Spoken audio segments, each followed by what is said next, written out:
आज आपण बनवतोय साबुदाण्याची खीर. त्याच्यासाठी लागणारं साहित्य आहे, तूप आहे, वाफवलेले साबुदाणे आहेत, काजू बदाम आणि चारोळी आहे, हे पिस्त्याचे काप आहे आणि ही काजू बदामाची पावडर आहे, इथे केसर आहे, मिल्क पावडर आहे आणि वेलची जायफळाची पूड आहे. तर आपण आधी तुपामध्ये इथे टोप गरम करत ठेवलं आहे मी. तर आपण यामध्ये घालूया तूप. एवढं तूप घालून घेते. तर तुपामध्ये आपण काजू बदाम टाकून घेणार आहे आणि छान फ्राय करून घेणार आहे. साबुदाणा वाफवून का घेतला मी, कारण जर दुधामध्ये वाफवलं तर जास्त चिकट होतो, म्हणून आता ह्याला जास्त वाफवायची गरज नाही आहे. हे तूप तापलं, जास्त नाही तापवायचं आणि करपायला पण नाही द्यायचं. आपण यात टाकणार आहे काजू बदाम आणि चारोळ आहे. मनुके नाही घालणार आहे, कारण मनुके आंबट असतात ना, तर दूध फुटायची शक्यता असते, म्हणून मनुके नाही. फक्त काजू बदाम आणि चारोळी घातली आणि पिस्ता आणि काजू बदामाची पावडर पण घालणार आहे मी दाटसरपणा येण्यासाठी. आणि इथे दूध मी गरम करत ठेवलेलं आहे. दूध गरम झालं की ओतून घेणार ते. म्हणजे अगोदरच मी दूध गरम करत ठेवलं आहे, ते गरम झालं की मग ओतून घेणार आहे. स्लो गॅसवर आपण हे तुपामध्ये छान असं परतवून घेऊया. आणि मग नंतर तो वाफवलेला साबुदाणा आहे ना, तो पण आपण या तुपाच्या परतवून घ्यायचा छानपैकी तुपामध्ये. मस्तपैकी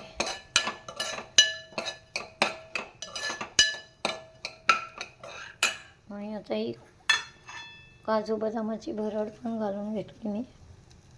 ती पण अशी छान अशी तुपामध्ये परतवून घेऊया. आणि एक विसरली मी, मिल्क पावडर पण आहे.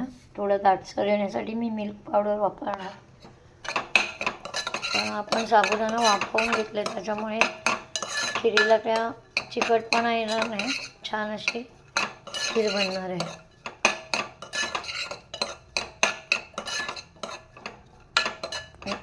काजू बदाम छान असे परतवून घेतले. तर यामध्ये साबुदाणा घालून घेते.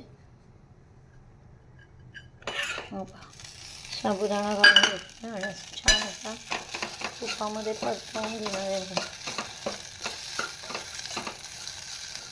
तुपामध्ये परतवून घेतला त्याचा छान मोकळा होणार आहे. हे पहा मस्तपैकी, आणि तुपाला चिटकत पण नाही. खायला मस्त असा साबुदाणा आपण तुपावरती परतवून घेतला. जास्त परतवायची गरज नाही आणि प्रत्येक साबुदाणा आता मोकळा करायचा. तुपावरती परतवाय मस्तपैकी छान.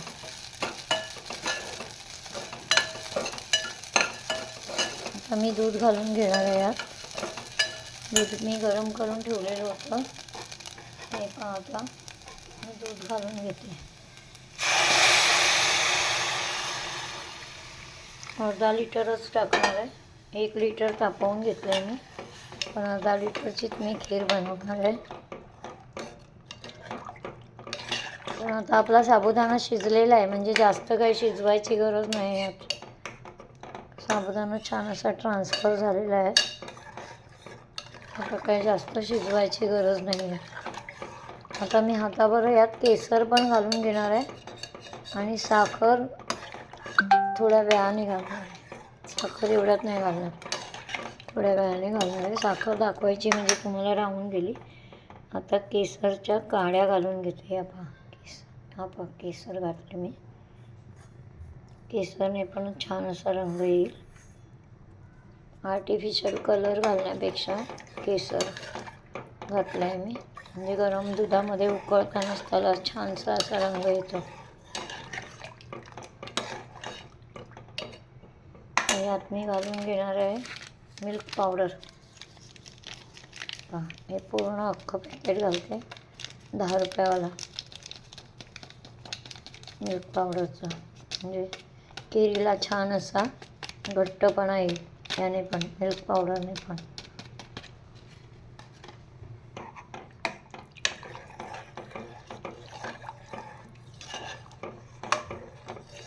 दूध अगोदरच मी गरम करून घेतलं होतं, त्याच्यामुळे ते जास्त गरम नव्हतं. नाही तर मग जास्त गरम असतं ना तर मग याच्यामध्ये मिल्क पावडरच्या गुठळ्या झाल्या असत्या. आता हे एवढं बरोबर गरम आहे. तर मी यामध्ये साखर घालून घेणार आहे. छान असं पहिलं दुधाला उकळी फुटली पाहिजे. साबुदाणा, एक साबुदाणा यात मोकळा झालेला असं ट्रान्सफर झालेलं आहे ना. वाफवून घेतला की कसं स्टार्च सोडत नाही. आणि दुधात आपण शिजवलं ना की ती दुधामध्ये मग घट्ट होत जातो तो, आणि खीर पण मग जास्त अशी चिकट होते. आता हे कसं वाफवून घेतल्यामुळे खीर चिकट पण होणार नाही आणि साबुदाणा पण असा मोकळा राहणार. हा बघा, दिसतोय एकदम मस्त असा ट्रान्सपरंट आहे साबुदाणा. हे छान उकळवून घेऊया आपण. ही पावडर पण टाकून घेतली.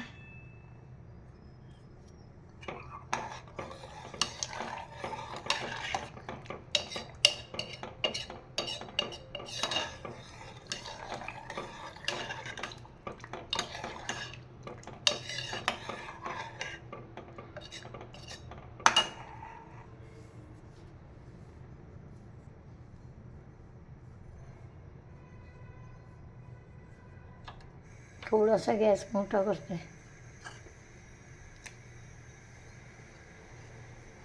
हे वाटीला चिटकलेले साबुदाणे आहेत ना, मी आता तर टाकून घेते. हे कुठचीच वस्तू वाया जाता कामा नये.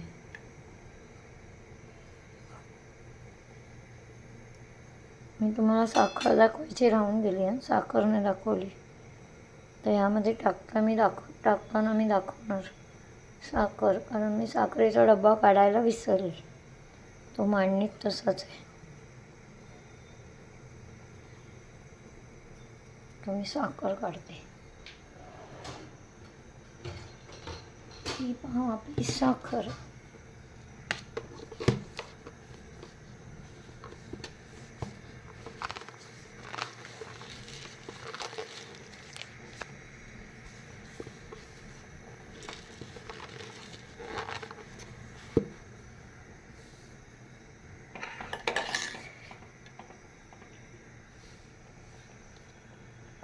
चमचा गरम झाला आहे.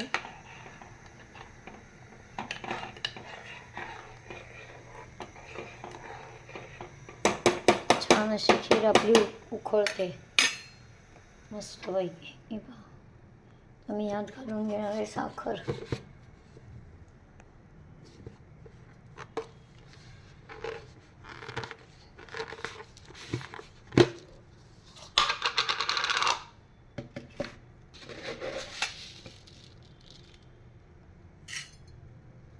आपल्या आवडीनुसार साखर टाकायची आहे, किती गोड पाहिजे तेवढी.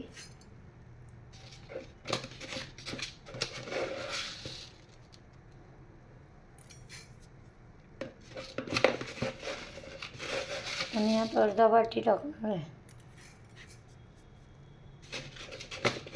अर्धा लिटर दुधासाठी ती पहा अर्धा वाटी. ते मी अर्धा वाटी साखर टाकते, असं टाकून घेणार आहे. बस, साबुदाणा तर आपला शिजलेलाच आहे, त्याच्यामुळे काही साबुदाणा जास्त शिजवायची गरज नाही. पहा, साबुदाणा पण मस्त असा आता या दुधामध्ये आणखीन टम्म फुगलेला आहे. हा पहा दिसला.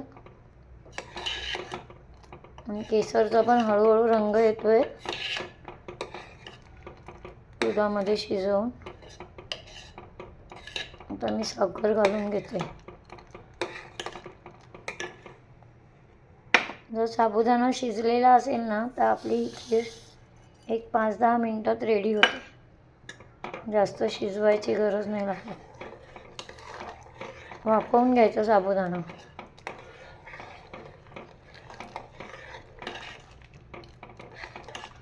पहा मस्त. जरा छान अशी बारीक गॅसवर उकळत ठेवते मी. नंतर आपली खीर झाल्यावर मी दाखवते तुम्हाला. आता यात फक्त वेलची जायफळाची पावडर टाकायची शिल्लक आहे, पण ती मी गॅस बंद करून झाल्यावरच घालणार आहे, नाहीतर मग वेलची जायफळाचा वास सुगंध निघून जातो उकळत्या दुधात घातली तर. गॅस बंद करणार आणि मग मी टाकणार आहे. तोपर्यंत ही छान अशी शिजवून घेते. चला तर आपली ही खीर रेडी झालेली आहे. आता आपण ह्यात टाकणार आहे वेलची जायफळाची पावडर. गॅस बंद केलेला आहे मी. आता मी यावरून वेलची जायफळाची पावडर टाकणार आहे. ही उपवास स्पेशल आपली साबुदाणा खीर आहे. आणि ही खीर जर तुम्हाला आवडली असेल तर लाईक करा, शेअर करा, सबस्क्राईब करा आणि कमेंट करा कशी झाली आहे, काय झाली आहे. कमेंट छान छान करा. नाही आवडली तर तसे पण करा, म्हणजे आम्ही आमच्या रेसिपीमध्ये छान छान अशा सुधारणा करू. पण तुम्ही कमेंट्स नक्की करा.